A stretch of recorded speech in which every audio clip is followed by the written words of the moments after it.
Hi, I'm Joru5 and this is a story of a ship that at first I didn't like at all. But after spending some time with it, it became one of my favorites. Released in 2024 in Alpha 3.24, the Starlancer MAX is the hauler variant of the Starlancer series, which includes the military variant TAC and the construction variant BLD. The MAX is officially described as a ship for deep space hauling and exploration, which in game terms means it is intended to fill a multi-role niche between medium and heavy transport, with a comfortable hub on top. Notably, the Starlancer concept was internally nicknamed a Super Freelancer by developers, a reflection of it being a next-generation upscale evolution of the classic Freelancer design. This led some players to see the Starlancer as a kind of history repeating of the Hornet Mk2 controversy, when CIG marketed and sold a modernized, more capable Hornet as a new ship rather than a free update to the existing line, effectively relegating existing owners to the newly labeled Mk1. However, in version 3.23, the Freelancer line had already received a dedicated component access pass months before the Starlancer was released.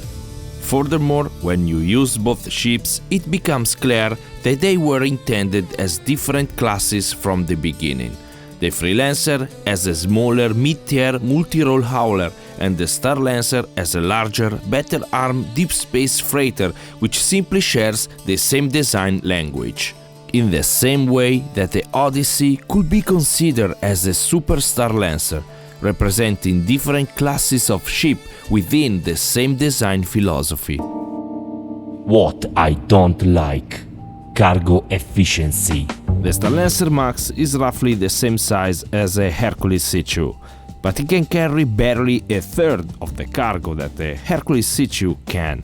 For a ship primarily marketed as a large hauler, this volume to usable cargo space ratio is poor. The result is that, judged strictly as a hauler, the Starlancer MAX feels inefficient. You commit to a near Hercules size, but your earning potential per trip is much closer to a mid-range ship, such as the Raft. Cockpit visibility. The Starlancer MAX cockpit offers only a narrow horizontal strip of glass, with no upward or downward visibility. For a ship of this size, expected to operate on rough terrain, tight outposts and paths that are just large enough for the hull, this is a serious limitation. Quantum fuel capacity. Despite being described as a deep space hauler, the Starlancer MAX has surprisingly modest quantum fuel reserves. In-game data shows it carries 3.6 SCUs of quantum fuels, whereas the similarly sized C2 has 6.6 SCU and the Caterpillar 8.6 SCU. Even the Constellation Taurus, which is one size smaller, has a greater quantum fuel capacity of 4.1 SCU. No medical capability. The MAX is supposed to be designed for long-term space travel, with a large, comfortable living area. However, the complete absence of even a basic T3 medical bed seems inconsistent. If smaller craft and ground vehicles can have T3 beds, it makes little practical sense for a size 5 deep space vessel to be unable to stabilize an injured crew member on board. Cargo access. In order to fully load the Starlancer MAX, you must work from 3 different access points: the port belly lift, the starboard belly lift, and the rear bay. In practice, this is not far from the Caterpillar workflow, which is often criticized. However, once you are accustomed to the linear layout of the Caterpillar, it becomes workable. In contrast, the split grid of the MAX never feels comfortable, especially since it negates the value of using an Atlas, as moving on foot between all 3 sides is faster. Furthermore, the MAX lacks a tractor turret, and the cargo openings need improving to make the process less problematic.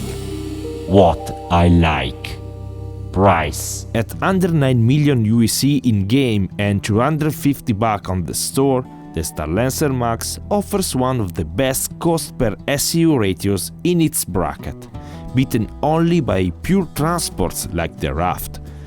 In that price range, there is nothing with a comparable mix of cargo, comfort and capability. The Mole and the Constellation Taurus sit in a similar price tier, but the Mole is entirely focused on mining, and the Taurus, an older ship badly in need of a refresh, will appeal mainly to those prioritizing combat. If you are looking for a versatile all-round package rather than a specialized platform, the MAX is effectively unmatched at this price.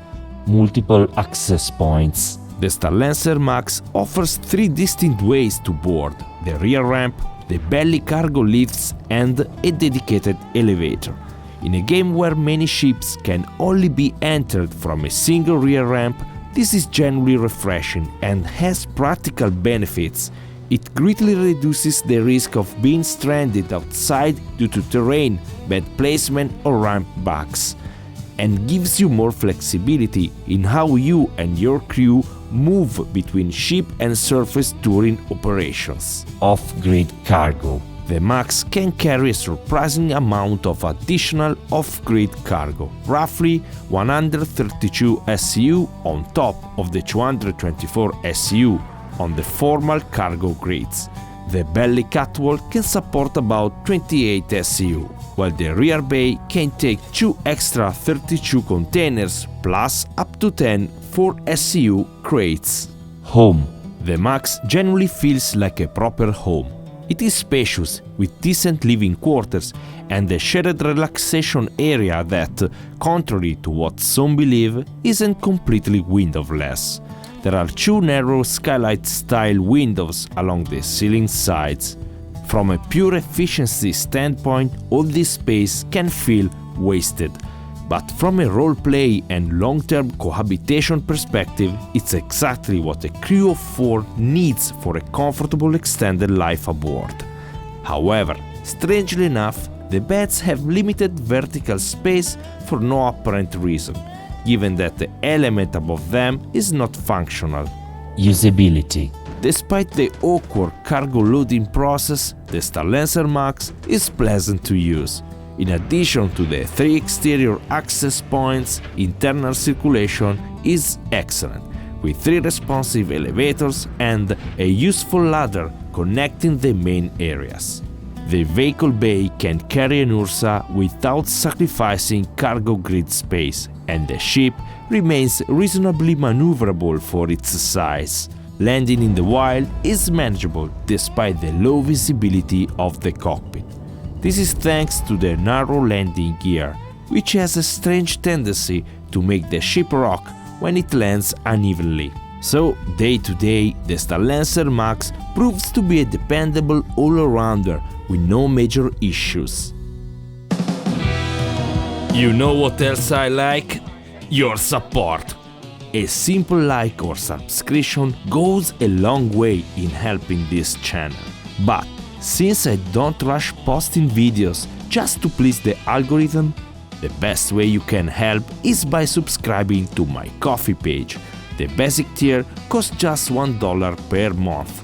And don't forget, if you are creating a new Star Citizen account, use my referral code on screen to get an additional 5,000 UEC. Thank you very much. Best use scenario. Officially, the Starlancer MAX is a medium freighter, but the fragmented cargo bay, absence of tractor beam turrets and some difficulties in fully populating the grids make it a below average choice as a pure hauler.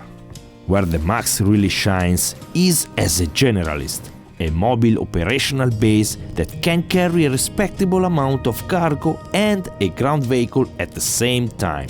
The lack of a medbed can be partially mitigated by bringing an Ursa Medivac. In this role, the MAX can do a bit of everything: exploration, light logistics, mission running and support for surface operations.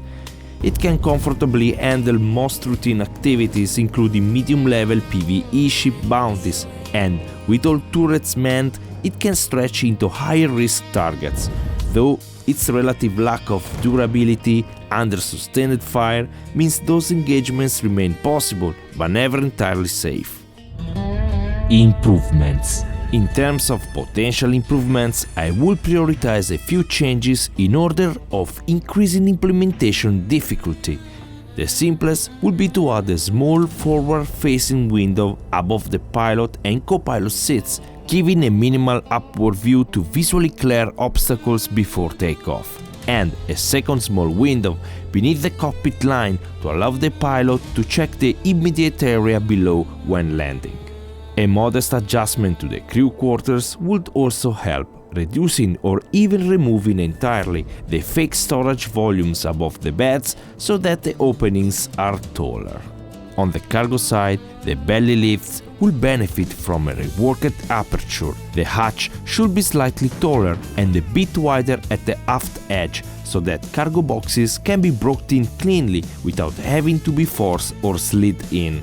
The most substantial upgrade would be to repurpose one of the twin internal elevators with a compact infirmary equipped with a T2 med bed, while converting the now unused elevator shaft volume in the cargo area into either a 12 SU cargo grid or, ideally, a crafting bench similar to that in the Clipper. Final verdict. When I first tried this ship, my impression was not positive. Judged purely as a freighter, it felt like a clear step back compared to other ships in the same role. However, after spending more time with the MAX, I realized I was really enjoying using it. It is an inexpensive jack-of-all-trades that ends up feeling like a practical, comfortable family minivan in space. It is not the most efficient hauler, but it does a bit of everything well enough, and it makes playing with it genuinely pleasant. For any player on a budget who wants access to a versatile sci-fi ship with cargo capacity sufficient to handle most transport-focused activities, the MAX is a very solid option. In the end, despite my initial skepticism, the Starlancer MAX has managed to become one of my favorite ships. And you, what do you think about the Starlancer MAX? Let us know in the comments. Until the next time, see you in the verse.